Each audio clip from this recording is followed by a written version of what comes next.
آمین کس نے کہنا ہے اور کیسے کہنا ہے، اونچا کہنا ہے یا آہستہ کہنا ہے، یہ آج کے دور میں ایک معرکۃ الآراء، معرکۃ الدلائل مسئلہ بنا دیا گیا ہے۔ میں ذرا اس پر بھی ایک بات سمجھاتا ہوں، یہ کوئی کفر اسلام کا مسئلہ نہیں ہے، یہ کوئی لڑائی فساد کا مسئلہ نہیں ہے، دلیل کا مسئلہ ہے، ثبوت کا مسئلہ ہے، ایویڈنس کا مطلب ہے۔ آؤ میں تمہیں حدیث پاک کی روشنی میں بات لاتا ہوں۔ سب سے پہلے میرا سوال یہ ہے، آمین کیا ہے؟ آمین کسے کہتے ہیں؟ آمین کی حیثیت کیا ہے؟ آمین کا مطلب کیا ہے؟ آمین کا ماجرا کیا ہے؟ آمین کا معاملہ کیا ہے؟ آمین کی بات کسے کہتے ہیں؟ اور آمین کا مطلب، آؤ میں آپ کی خدمت میں آمین کا مطلب رکھتا ہوں۔ قرآن کریم کھولیے، سورۃ یونس، سورۃ نمبر 11، سورۃ نمبر 10، سورۃ یونس کھولیے، آیت نمبر 90 کھولیے۔ رب کریم فرماتے ہیں، قد اجیبت دعوتکما، اے موسیٰ علیہ السلام، اے ہارون علیہ السلام، میں نے تم دونوں کی دعا کو سن لیا۔ حالانکہ حضرت موسیٰ دعا مانگ رہے تھے، حضرت ہارون دعا مانگ نہیں بلکہ آمین کہہ رہے تھے، تو اللہ نے یہ کیوں فرمایا اجیبت دعوتکما، تثنیہ مذکر مخاطب کی بات کیوں کی ہے کہ تم دونوں کی بات تو دونوں کی دعا کو سن لیا؟ اللہ دعا تو ایک مانگ رہا، آمین دوسرا کہہ رہا، اس کا مطلب یہ ہے دعا بھی دعا ہے، آمین بھی دعا ہے، آمین بھی دعا ہے۔ ٹھیک ہو گیا؟ کوئی اور دلیل؟ ہاں، صحیح بخاری میں موجود ہے، امام عطا ابن ابی رباح رحمہ اللہ فرماتے ہیں، قال عطا آمین دعاہن، امام بخاری روایت لائے ہیں کہ آمین دعا ہے۔ اچھا، جب یہ دعا ہے، اب دعا آہستہ یا دعا اونچی؟ آؤ قرآن سے حل کرواتے ہیں۔ سورت نمبر 7، سورت اعراف، آیت نمبر 55، رب کائنات نے ہمیں بتایا، ادعو ربکم تضرعا وخفیا، اللہ سے دعا جیسے مانگو لیکن آہستہ مانگو۔ دعا کے سب طریقے ہیں، میں اونچی دعا کا منکر نہیں ہوں، لیکن مقامات کی بات ہے، لیکن قاعدہ اکثر ہی ہوتا ہے، قاعدہ اصل جگہوں پہ لگتا ہے، استثناء الگ ہوتا ہے۔ سرخ اشارے پر گاڑی رکتی ہے، ایمبولینس چل پڑتی ہے، اگرچہ وہ گاڑی ہے پر اسے استثناء ہے۔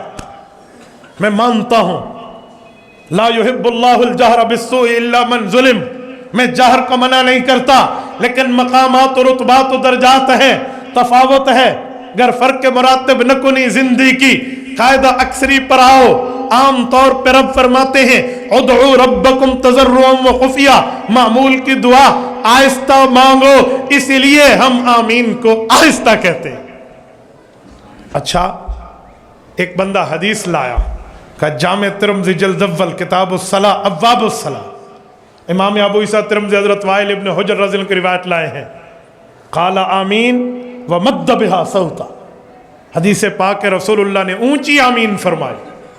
تو پھر میں نے کہا اگلی روایت ہے، یہی وائل ابن حجر فرماتے ہیں قال آمین وخفض بہا صوتا، حضور نے آمین آہستہ فرمائی۔ تو دلیلیں تو دو تھی، تو نے آدھی کیوں پڑھی ہے؟ ہمارے بزرگ فرماتے ہیں پورے دین پر چلنے میں کامیابی ہے، ادھورے دین پر چلنے میں کامیابی نہیں ہے۔ تو نے ادھورا مسئلہ کیوں سنایا؟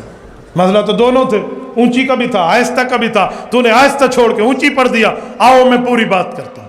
بھائی حدیث پاک دونوں موجود ہے، آہستہ کی بھی موجود ہے، اونچی کی بھی موجود ہے، لیکن مسئلہ کیا ہے؟ روایات تو سبحانک اللہم اور اللہم باعد بینی و بین خطایا بھی اونچی پڑھنے کی موجود ہے، پھر تو سبحانک اللہ والی ثنا اونچی کیوں نہیں پڑھتا؟ کہتے ہیں تعلیم کے لیے پڑھی تھی تاکہ لوگوں کو پتا چلے کہ ادھر یہ پڑھتا ہوں چپ نہیں رہتا، تو میں نے کہا ادھر بھی کہہ دے تعلیم کے لیے اونچی کہی تھی تاکہ لوگوں کو پتا چلے یہاں چپ نہیں رہتا، تو یہ جواب یہاں بھی دے دیتا۔ لیکن ایک بات ہے نا، آؤ میں پھر تمہیں تمہاری بات پوری کر کے دکھاتا ہوں، میں گھر تک پہنچانے والا ہوں، راستے پہ نہیں چھوڑتا۔ مجھے بتا، پیغمبر علیہ السلام نے جو آمین فرمائی تھی، اونچی آمین مقتدی بن کے یا امام بن کے؟ بولو بولو بولو، حضور مقتدی تھے یا امام تھے؟ سب بولے، جو حضور کو امام مانتے ذرا ہاتھ کھڑا کر کے میری تائید کرے کہ ہم سارے اپنے پاک پیغمبر محمد مصطفیٰ صلی اللہ علیہ وسلم کو کیا مانتے ہیں؟ ہمارے پاک پیغمبر نے آمین اونچی فرمائی آہستہ، دونوں امام بن کے یا مقتدی بن کے؟ ہاتھ کھڑے کر کے، ہاتھ کھڑے کر کے، حضور نے امام بن کے یا مقتدی بن کے؟ امام بن کے۔